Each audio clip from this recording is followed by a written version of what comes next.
CNN architectures can be very computationally expensive to run on low computation devices. For instance, the VGG architecture has around 138 million parameters. GoogleNet, which has a relatively fewer number of parameters, is still not optimized for use on mobile devices. All of these architectures can run well on big GPU setups, but will struggle on mobile devices like drones, smartwatches, or IoT sensors. So we need something lightweight, fast, and efficient, and that's where MobileNet comes into the picture. Now, before understanding what MobileNet is, we must first understand depthwise separable convolutions. But before that, let's see how a standard convolution works. Imagine we have a 5 by 5 by 4 input and a 3 by 3 by 4 filter. If we keep the stride at 1 and move this filter across the input, it will compute a weighted sum of the corresponding elements and create a new 3 by 3 output. And if we use multiple filters, say 5, it will create 5 such outputs. And stacking them together will give us a 3 by 3 by 5 output. Now, if any of this is going over your head, you might want to watch my video on convolutional neural networks as well as other related videos on architectures and one-by-one convolutions. I will put the links in the description below. Now, coming back to this, to calculate the total number of operations, we need to see how many times the filter moves across the input. Here we have a filter of size 3 by 3 by 4 and it moves 9 times across the input, which also happens to equal the output spatial dimensions, 3 by 3 in this case. And since we have 5 such filters, we multiply that too. This gives us a total of 1620 operations. And for real-world networks, this number can go into millions for just a single layer. Now let's see how depthwise separable convolution works. Here, let's represent the input as a stacked 5 by 5 by 4, and we have 4 filters of size 3 by 3.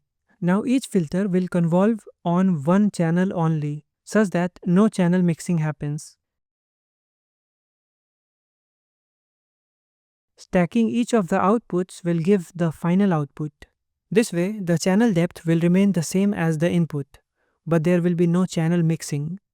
Now, if we calculate the total number of operations by multiplying the filter size and the output size, which is also the number of times the filter will move, times the total number of filters, it will come out to be 324.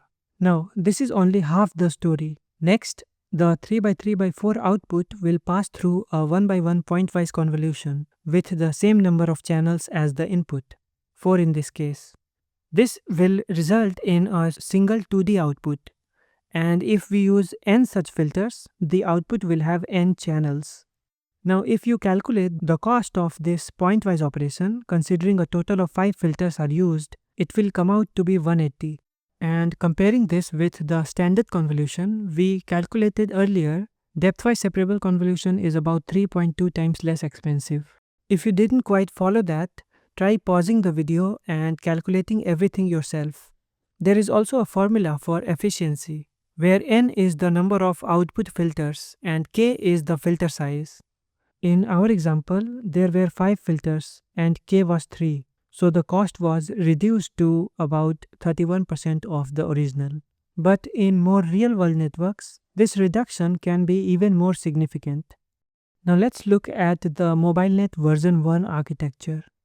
Here we have an input of 224 by 224 by 3 dimensions, which is what the architecture demands as input. This is then passed through a layer of depthwise convolution followed by pointwise convolution. These layers use batch norm and a ReLU6 activation function, which is a variant of ReLU. This block is then repeated 13 times, followed by an average pooling layer.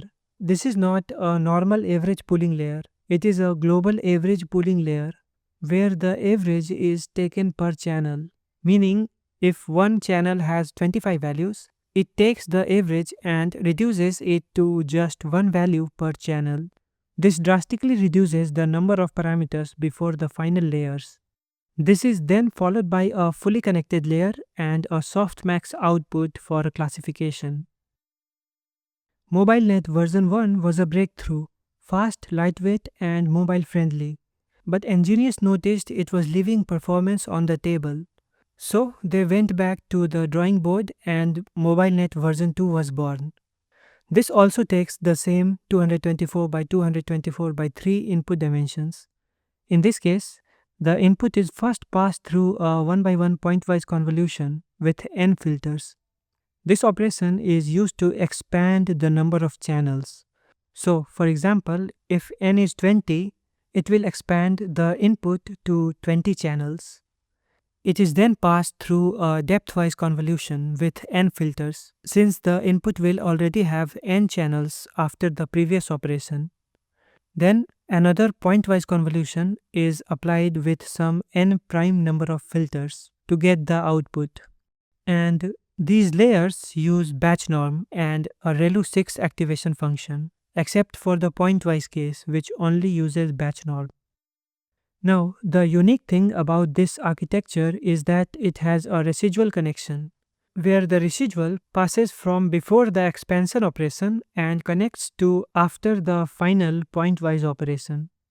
This whole block is then repeated 17 times, and similarly, this is also followed by a global average pooling, a fully connected layer, and a softmax output. Now that you know the architectures and the details of it, I would highly recommend walking through the research paper of both versions to make your understanding more robust. I will put the links in the description below. And if you look at the research papers, the total number of parameters for MobileNet version 1 turns out to be 4.2 millions, and it's 3.4 million for version 2.